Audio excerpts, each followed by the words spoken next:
One play, that's all it took to turn the Chicago Bears' 2026 offseason upside down. With Ozzy Trapilo's knee giving out in the divisional round against the Rams, the blindside for Caleb Williams is officially a disaster zone. How can a team with Super Bowl aspirations protect their franchise star when the plan at left tackle just vanished into thin air? If you want to stay ahead of every roster move this offseason, smash that subscribe button, drop a like, and share this with every Bears fan you know. Let's be real, patellar tendon ruptures are the absolute worst. We're not just talking about a missed month or two, we're talking about a massive 6'8", 310-pound athlete trying to regain his anchor. Ryan Poles didn't sugarcoat it during the end-of-season presser, admitting we likely won't see Trapilo until deep into 2026, if at all. It's a gut punch for a kid who is finally finding his rhythm. History shows these injuries take a full year to recover from, and even then, guys are rarely the same in that first season back. So, here's the million-dollar question. Do the Bears play it safe with internal depth, or is it time for Poles to get aggressive and bring in a veteran mercenary to keep Caleb upright? Think about the stakes here. You have a generational talent at quarterback and a roster that just proved it can win in the postseason. Can you really afford to wait and see with your franchise quarterback's blind side? Looking at the current locker room, the most obvious break glass in case of emergency move is sliding Joe Thuney out to tackle. We saw it in the playoffs after Trapilo went down, and while Thuney is an all-pro caliber guard, do you really want to move your best interior lineman out of his comfort zone for an entire season? It feels like robbing Peter to pay Paul. If you move Thuney, then you're suddenly praying that Jordan McFadden or Luke Newman can play at an elite level at left guard.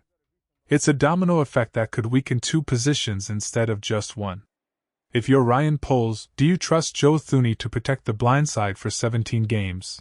Or do you keep him at guard where he's a dominant force? Sound off in the comments below. Then there's the Theo Benedet factor. He's back as an exclusive rights free agent, and while he's a great sixth man for those jumbo packages, is he a starter? The coaching staff showed their hand in the postseason. They don't seem to think so. He got exposed a bit in pass protection when he had to play extended snaps against elite speed rushers. And what about Kiran Amegadjie? He's become the forgotten man after his own injury struggles. If he's healthy in the spring, maybe he competes, but relying on him to be the locked-in starter feels like a massive gamble with Caleb's health on the line. Even Braxton Jones, who's been a serviceable bridge, feels like he's on the way out. He fell out of favor, got hurt, and while he's healthy now, unless he signs for pennies, it feels like the team has already moved on from the Braxton era. So, let's look outside the building. The name that should have everyone's hair standing up is Taylor Decker. The rumors out of Detroit are swirling that the Lions might cut their veteran leader to save nearly $18 million. He's been a stalwart for them, but with the declining pass block win rate and shoulder issues, Detroit might be ready to move on. If Decker hits the market, Ben Johnson needs to be on the phone immediately. Reunited with his former offensive coordinator, Decker brings that nasty, veteran toughness this line needs. He's 32, sure, but on a one-year deal. That's the perfect bridge to get us to a healthy Ozzy Trapilo in 2027. He knows the system, he's tough as hell, and he allows you to keep the rest of the line intact. If a trade is more the vibe, watch Jalen Moore in Kansas City. The Chiefs have their future set with Josh Simmons, who played light years beyond his rookie status last year. That could make Moore the odd man out, despite the 2-year, $30 million deal he signed. We already have a trade history with Brett Veach, remember the Thuney deal.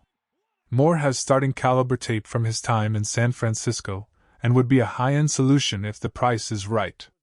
His cap hit is high, over $18 million for 2026, but Poles has shown he can get creative with restructures to make the numbers work. Then there's the bargain bin. Names like Cam Robinson or Jonah Williams aren't going to win you a Super Bowl on their own, but they are professional left tackles. Cam Robinson is likely looking for his fifth team in 3 years, but he's a solid 31-year-old bridge option. Jonah Williams is especially interesting because he's played both sides of the line. If Trapilo miraculously returns in November, Jonah becomes the ultimate swing tackle who can back up Darnell Wright as well. And if you really want to go cheap, maybe someone like Vidarian Lowe is the answer to a training camp competition. He held his own for a month while filling in for Will Campbell elsewhere, and at $3 or $4 million, he's a low-risk flyer. But let's look at the long game. The 2026 NFL Draft is creeping up, and while Poles loves his mid-round gems, this might be the year to look at the elite prospects.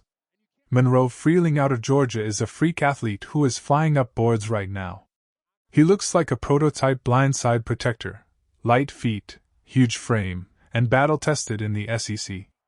Or what about the local kid, Caleb Tiernan from Northwestern? He's a massive 6'7", 325-pound mauler who has started every game for the last 3 years. He's a day 2 prospect who could realistically compete for a starting spot on day 1. Imagine having a young core of Freeling or Tiernan bookending with Darnell Wright for the next decade.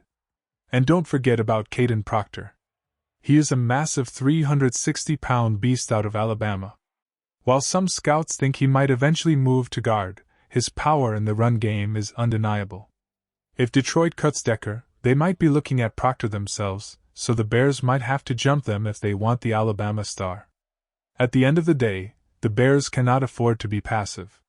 You don't let your star quarterback get hit because you were hoping a backup would overachieve. The NFC North is a gauntlet, and with Detroit and Green Bay breathing down our necks, the margin for error is 0. Whether it's a veteran addition like Taylor Decker or a high-upside rookie in the second round, the move has to be decisive. Caleb Williams is the franchise. His blind side is the most important real estate in Chicago. Think about the message it sends to the locker room if you don't address this. You have a window that is open right now, and you can't waste a year of Caleb's prime. Every snap he takes behind a shaky tackle is a snap where you're holding your breath. We saw what happened to other promising young QBs when their lines collapsed. We can't let that be Caleb's story. If it takes overpaying a veteran like Decker or more for 1 season, you do it without blinking. The flexibility of having a guy like Jonah Williams who can play multiple spots is exactly what this roster needs for a deep playoff run. You have to consider the psychological impact on the offensive line as a whole when they know their left flank is secure. The running game opens up, the deep shots become more viable, and the entire playbook expands.